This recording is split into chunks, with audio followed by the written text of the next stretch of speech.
우리 다 함께 사도신경으로 우리의 신앙을 고백드리시면서 6월 25일 수요일 아침 예배를 우리 하나님 앞에 올려드리겠습니다. 나는 전능하신 아버지 하나님, 천지의 창조주를 믿습니다. 나는 그의 유일하신 아들, 우리 주 예수 그리스도를 믿습니다. 그는 성령으로 잉태되어 동정녀 마리아에게서 나시고 본디오 빌라도에게 고난을 받아 십자가에 못 박혀 죽으시고 장사된 지 사흘 만에 죽은 자 가운데서 다시 살아나셨으며 하늘에 오르시어 전능하신 아버지 하나님 우편에 앉아 계시다가 거기로부터 살아있는 자와 죽은 자를 심판하러 오십니다. 나는 성령을 믿으며 거룩한 공교회와 성도의 교제와 죄를 용서받는 것과 몸의 부활과 영생을 믿습니다. 아멘. 우리 찬송 384장 함께 찬양드리겠습니다.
함께 보실 하나님의 말씀 시편 80편 14절로 19절 말씀입니다.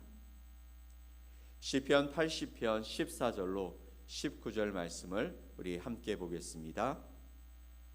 만군의 하나님이여 구하옵나니 돌아오소서. 하늘에서 굽어 보시고 이 포도나무를 돌보소서. 주의 오른손으로 심으신 줄기요 주를 위하여 힘있게 하신 가지니이다. 그것이 불타고 배임을 당하며 주의 면책으로 말미암아 멸망하오니 주의 오른쪽에 있는 자 곧 주를 위하여 힘있게 하신 인자에게 주의 손을 얹으소서. 그리하시면 우리가 주에게서 물러가지 아니하오리니 우리를 소생하게 하소서.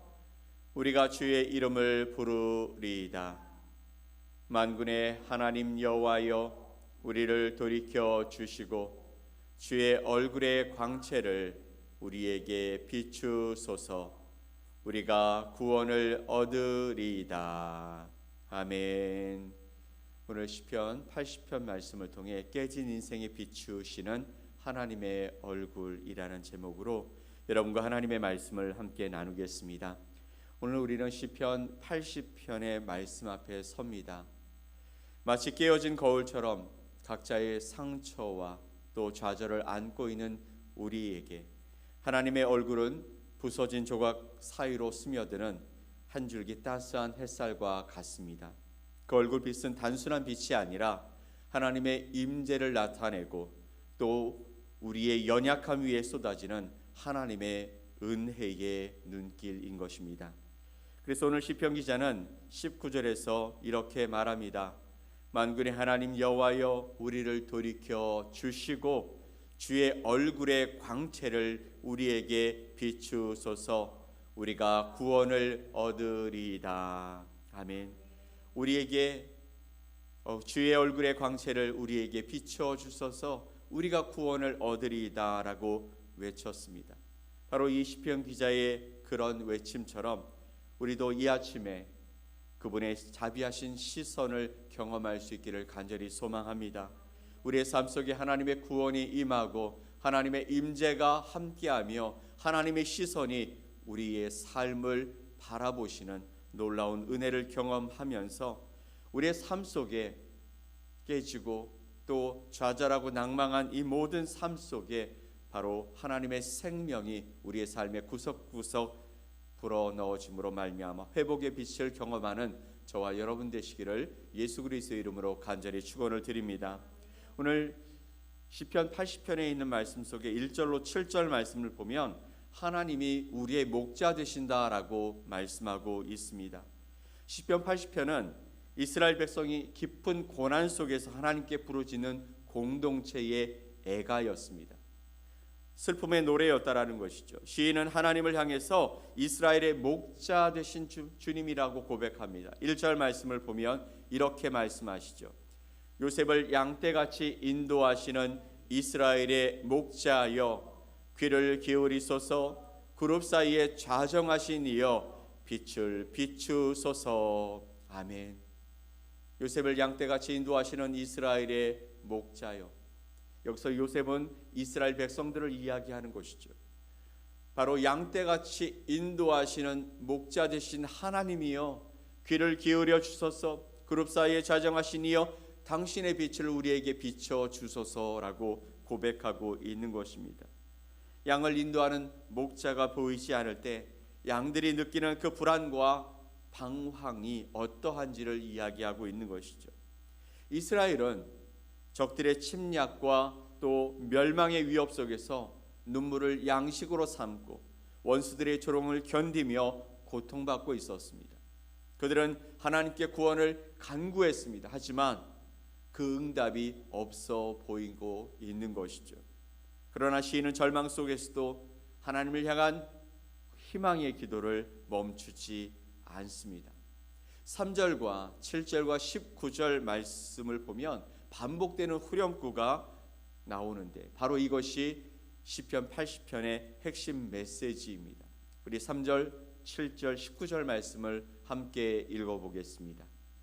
하나님이여, 우리를 돌이키시고 주의 얼굴 빛을 비추사 우리가 구원을 얻게 하소서. 만군의 하나님이여, 우리를 회복하여 주시고 주의 얼굴의 광채를 비추사 우리가 구원을 얻게 하소서. 만군의 하나님 여호와여, 우리를 돌이켜 주시고 주의 얼굴의 광채를 우리에게 비추소서. 우리가 구원을 얻으리이다. 아멘. 하나님이여 우리를 돌이켜 보아 주옵소서. 주의 얼굴의 광채를 우리에게 비추소서. 그리하시면 우리가 구원을 받으리이다, 구원을 얻으리이다 라고 말씀하고 있습니다. 주의 얼굴 빛을 비추사 우리가 구원을 얻게 하소서. 이 기도는 단순히 구원을 요청하는 것만은 아닙니다. 이는 하나님의 임재와 또 하나님의 은혜의 빛이 비춰질 때 비로소 회복과 구원이 일어난다는 것을 분명히 고백하는 믿음의 고백인 것이죠. 하나님, 당신의 빛이 비춰야 우리가 구원을 얻을 수 있습니다. 당신이 우리를 바라보시며 우리 가운데 임재하셔야, 하나님의 은혜가 우리 가운데 임해야 우리가 바로 설 수 있습니다. 하나님의 얼굴 빛은 곧 그분의 자비하심과 사랑과 용서와 치유를 상징하시는 것이죠. 고난 가운데서도 시인의 시선은 하나님께 고정되어 있습니다. 그러면 저와 여러분의 시선은 어디로 향하고 있습니까? 고난의 순간에도 또 즐거움의 순간에도 어느 순간에서도 나의 시선은 어디를 향하고 있습니까? 세상의 두려움과 불안이 우리 가운데 닥쳐왔을 때 그것을 바라보며 그곳에 압도되어서 아무것도 하지 못하는 절망 가운데 내버려져 있습니까? 아니면 우리의 목자 되신 하나님께 시선을 고정하고 그분의 도우심을 간구하며 살아가고 있습니까? 하나님은 우리에게 말씀하시죠. 내가 너와 함께할 때 너의 삶의 문제들이 해결될 수 있다. 나의 시선이, 나의 빛이 내게 비칠 때 너의 삶의 문제들이 모두 사라지게 될 것이다 말씀하십니다. 오늘 우리의 삶 속에 하나님의 그 시선과 하나님의 빛이 비춰주기를 위해 기도합시다. 하나님이 함께 하심으로 말미암아 우리의 삶이 다시 한번 구원의 길로 돌아갈 수 있기를 위해 간절히 기도하는 저와 여러분 되시기를 예수 그리스도의 이름으로 간절히 축복합니다. 아멘. 자, 두 번째 8절로 19절 말씀을 보면 하나님은 포도나무 비유와 하나님의 심판에 관한 이야기를 나눠 주십니다. 시인은 이스라엘의 역사를 포도나무 비유로 설명하고 있습니다. 오늘 말씀을 보면 이렇게 말씀하시죠. 8절에 주께서 한 포도나무를 애굽에서 가져다가 민족들을 쫓아내시고 그것을 심으셨나이다. 이스라엘 백성들이 뭐라고요? 포도나무라고요. 그것을 애굽에서 가져다가 가나안 땅의 민족들을 내쫓으시고 바로 그 포도나무를 그 땅에 심으셨다라고 말씀하십니다. 주께서 앞서 가꾸셨으므로 그 뿌리가 깊이 박혀서 땅에 가득하며 그 가나안 땅에 이스라엘 백성들이 번성하고 있었습니다. 그리고 10절에 그 그늘이 산들을 가리고 그 가지는 하나님의 백향목 같으며 하나님이 그들을 얼마나 축복하셨고 그들을 돌보셨는지를 말씀하시죠.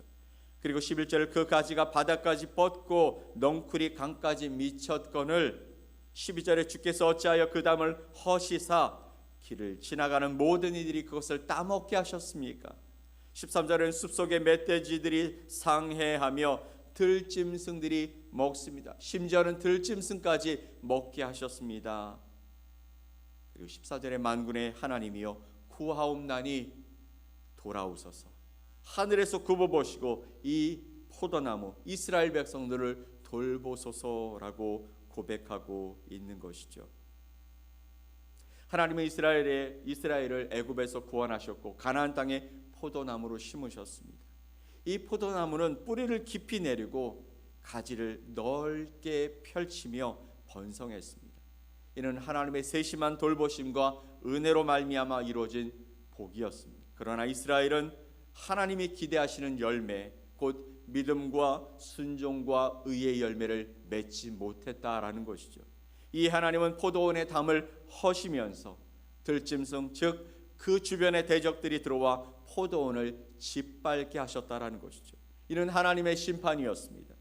그럼에도 불구하고 시인은 하나님께 다시 돌아오셔서 이 포도나무 이스라엘 백성들을 돌보시기를 간구합니다. 14절 말씀입니다. 만군의 하나님이여 구하옵나니 돌아오소서. 하늘에서 굽어보시고 이 나무를 돌보소서, 이 포도나무를 돌보소서라고 고백하고 있는 것입니다.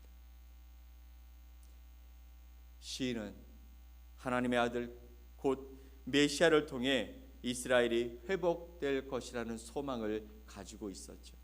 17절 말씀을 볼까요? 주의 오른쪽에 있는 자 곧 주를 위하여 힘있게 하신 인자에게 주의 손을 얹으소서. 아멘. 이런 궁극적으로 예수 그리스도를 통해 완성될 하나님의 구원의 계획을 예표하고 있는 것입니다. 사랑하는 성도 여러분, 하나님 보시기에 저와 여러분은 어떤 열매를 맺고 있습니까? 사랑과 은혜와 그리고 의를 이루는 하나님이 기뻐하시는 아름다운 열매를 맺고 있습니까? 나의 삶은 하나님을 기쁘시게 하는 믿음과 사랑의 열매를 맺고 있습니까? 아니면 썩은 열매로 인해 담이 허물어지고 있습니까? 우리의 인생도 죄와 고난으로 깨질 수 있습니다. 하지만 하나님은 예수 그리스도의 복음을 통해 깨진 우리를 만지시고 또 치유하시며 그분의 은혜의 빛으로 우리를 새롭게 세워 가시는 줄 믿습니다. 시편 기자는 하나님의 얼굴 빛을 간구하며 깨진 이스라엘의 회복을 하나님 앞에서 소망했습니다. 우리도 마찬가지이죠. 고난과 실패 또 상처로 얼룩진 인생 가운데 하나님의 은혜의 빛이 비춰질 때 우리는 분명히 회복되고 새로워질 것입니다. 이 은혜는 예수 그리스도의 십자가와 부활을 통해 우리에게 주어졌습니다. 시편 80편의 이 말씀은 언제 정확하게 이루어졌는지 사람들은 알지 못합니다. 그리고 명시되어 있지도 않습니다. 하지만 학자들은 이 시가 북이스라엘의 멸망 직후나 또 남쪽 유다가 바벨론 포로로 잡혀가기 직전에 쓰여졌을 가능성이 높다라고 보고 있습니다. 이스라엘 백성은 외적인 침략과 내부의 영적 타락으로 말미암아 고난을 겪고 있었던 것이죠. 그러나 시인의 이 간구는 단순히 국가적인 회복을 넘어서서 하나님과의 온전한 언약 관계의 회복을 목표로 하고 있는 것이죠. 하나님 돌아오셔서 이 포도나무 되어진 하나님이 언약으로 세우신 이 포도나무 된 이스라엘 백성들을 회복시켜 주옵소서. 이는 오늘날에도 우리에게 동일한 교훈을 주고 있습니다. 우리가 겪는 이 고난은 하나님께로 돌아가는 것이고 그분의 은혜 안에 거할 수 있는 기회가 된다라는 것입니다. 그러므로 말미암아 우리도 하나님께서 우리에게 주신 그 언약을 회복하는 하나님과의 관계의 회복을 이루며 살아갈 수 있게 되어진다라는 것이죠. 그러므로 우리는 하나님의 임재를 간구해야 할 줄 믿습니다. 고난 가운데서 하나님의 얼굴빛을 구하는 기도는 우리를 회복시키는 열쇠가 되기 때문입니다. 두 번째, 회개와 열매 맺는 삶을 위해 기도합시다. 하나님은 우리를 포도나무로 심으시고 좋은 열매를 기대하십니다. 우리의 불순종이 담을 헐었을지라도 그 헐어진 그곳에서 우리의 대적들이 우리를 짓밟고 또 그것 때문에 우리가 절망할지라도 회개하며 하나님께 돌아설 때 우리를 회복시키시기 시작하신다라는 사실을 우리가 믿음으로 바라보며 주님 앞에 나갈 수 있기를 간절히 축원드립니다. 세 번째, 그리스도 안에서 우리가 깨진 인생임에도 불구하고 우리는 다시 회복될 수 있다는 소망을 갖고 주님 앞에 나아갑시다. 우리를 그리스도의 복음으로 말미암아 치유하시고 새롭게 세우시는 하나님의 놀라운 사랑 안에 소망을 두고 주님 앞에 나가는 저와 여러분이 되기를 간절히 소망합니다. 사랑하는 여러분, 시편 80편은 고난 속에서 하나님께 시선을 고정하고 하나님의 은혜를 간구하는 기도하는 자의 모범을 보여주고 있습니다. 우리의 인생이 깨진 유리병처럼 산산조각이 났을지라도 하나님은 그 조각들을 모으시고 예수 그리스도의 복음으로 영롱한 빛을 발하게 하십니다. 오늘 우리는 시편 기자의 기도를 배우며 함께 기도합시다. 하나님이여, 우리를 돌이키소서. 주의 얼굴의 광채를 우리에게 비춰 주소서. 하나님을 향한 우리의 소망을 가지고 간절한 마음으로 우리 가운데 하나님의 임재의 빛이 임하기를 소망하며 기도할 때 성령 하나님이 또 우리의 아버지 하나님이 그리고 우리의 구원자 예수 그리스도가 우리 가운데 임재하심으로 말미암아 우리의 마음과 우리의 육체를 새롭게 하시고 오늘도 주 안에서 하나님께서 우리에게 보여주신 언약을 향해 달려가게 하실 줄 믿습니다. 이런 하나님의 은혜가 오늘 우리의 삶 속에 충만하게 되시기를 예수 그리스도의 이름으로 간절히 축복합니다. 아멘. 우리 함께 기도하겠습니다. 하나님 아버지 감사합니다. 우리의 삶 속에 하나님이 늘 함께 하시고 동행하시고 우리를 포도나무처럼 하나님의 그 손에 붙드시고 하나님 우리 가지를 치시고 또 걸음을 주시며 아름다운 열매를 맺기를 원하셔서 기대하고 계시지만 여전히 아무런 열매 맺지 못하고 있는 우리를 바라보시면서 그래도 한 번 더 참고 또 참고 그러면서 우리가 하나님의 그 뜻 안에 온전히 서기를 기다려주시는 그 하나님의 은혜를 감사하며 오늘도 주님을 바라봅니다. 하나님의 거룩한 백성들 그들의 삶의 자리가 지금 하나님을 바라보며 하나님의 임재를 기다리며 하나님 앞에 기도하고 있을 때 주님 찾아가시고 만나주시고 그들의 삶 속에 주님의 놀라운 능력을 더하여 주셔서 아름다운 열매로 하나님을 영광스럽게 높이며 살아가는 거룩한 삶이 되게 하여 주시옵소서. 때로 힘들고 어려워 아버지 하나님 우리가 하나님을 바라보지 못할 때라도 주의 손으로 우리 가운데 함께 하시고 하나님의 권능과 능력이 우리 가운데 있음을 바라보며 주님께로 돌이키는 자들 되게 하여 주옵소서. 아버지 우리의 대적들이 우리를 조롱할지라도 우리와 함께 하시는 주님을 기대합니다. 오늘도 주 예수 그리스도의 은혜 가운데 주님께로 돌이키며 하나님이 기뻐하시는 아름다운 열매를 맺으며 살아가는 거룩한 주의 백성들이 될 수 있도록 우리와 동행해 주시옵소서. 오늘도 주님 때문에 우리가 걸어가는 길이 빛나게 하여 주시고 우리가 걸어가는 그 길 속에서 하나님이 기뻐하시고 세상이 보고 그 어두움이 물러가는 생명의 빛을 바라며 살아가는 거룩한 날들이 될 수 있도록 인도해 주시옵소서. 그렇게 하실 주님을 기대하며 예수 그리스도의 이름으로 기도 올리옵나이다. 아멘. 하늘에 계신 우리 아버지여 이름이 거룩히 여김을 받으시오며 나라가 임하시오며 뜻이 하늘에서 이루어진 것 같이 땅에서도 이루어지이다. 오늘 우리에게 일용할 양식을 주시옵고 우리가 우리에게 죄 지은 자를 사하여 준 것 같이 우리 죄를 사하여 주시옵고 우리를 시험에 들게 하지 마시옵고 다만 악에서 구하시옵소서. 나라와 권세와 영광이 아버지께 영원히 싸움나이다. 아멘.